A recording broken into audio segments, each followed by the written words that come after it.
لوگ کہتے ہیں ہوتا تو وہی ہے جو نصیب میں لکھا ہو۔ اللہ پاک قرآن میں فرماتا ہے، تم مجھے پکار کر تو دیکھو، میں نصیب بدلنے پر قادر ہوں۔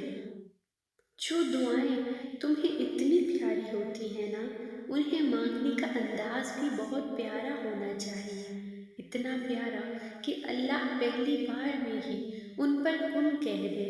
اور پتہ ہے اللہ کو اتنا پیارا انداز کس کا لگتا ہے؟ تہجد پڑھنے والوں کا۔ آپ کو جو چاہیے، اگر آپ نے اسے اللہ سے تہجد میں نہیں مانگا تو کیا مانگا؟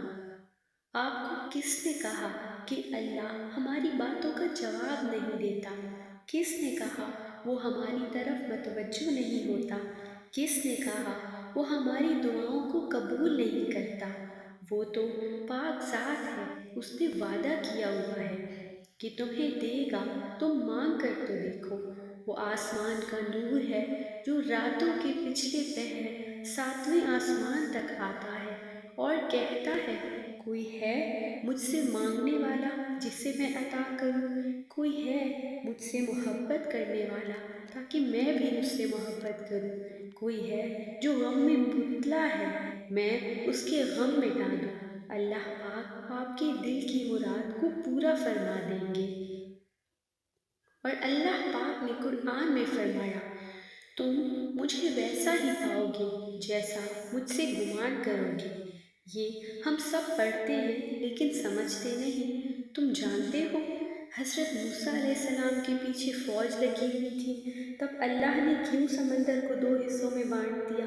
تم جانتے ہو کہ حضرت ابراہیم کو آگ میں جانے کا حکم دیا گیا تو کیوں اس نے آگ کو ٹھنڈا کر دیا؟ تم جانتے ہو کیوں اس نے حضرت یوسف کو کنویں میں بھی پالا؟ کیا تم جانتے ہو کیوں اس نے حضرت ہاجرہ کو صحرا میں بھی زمزم دیا؟ کیوں حضرت یونس کو مچھلی کے پیٹ میں بھی محفوظ رکھا؟ کیوں حضرت زکریا کو عمر کے آخری حصے میں بھی اولاد سے نوازا؟ ان سب میں ایک چیز مشابہ تھی، یقین۔ ان میں سے کسی ایک نے بھی ہمت نہیں ہاری، انہوں نے یقین رکھا کہ خدا راستہ نکالے گا، اور دیکھو خدا نے راستہ نکالا۔ وہ سب اس پر یقین رکھ کر آگے بڑھتے رہے، اور دیکھو اس رب نے بھی انہیں مایوس نہیں کیا۔ اور توکل تو یہ ہے کہ راستہ نہ ہو اور تم کہو اللہ راستہ بنانے والا ہے، اور جب تم اس کا اچھا گمان رکھو گے تو یقیناً سب اچھا ہی پاؤ گے، اور پھر دیکھنا وہاں سے راہیں نکلیں گی جہاں تمہارا وہم و گمان بھی نہیں جا سکتا۔ حضرت علی رضی اللہ تعالیٰ عنہ نے فرمایا، لا حاصل کو اگر پانا چاہتے ہو تو تہجد پڑھا کرو، کیونکہ جو نصیب میں نہ ہو اسے تہجد کی دعائیں مقدر میں لے آتی ہیں۔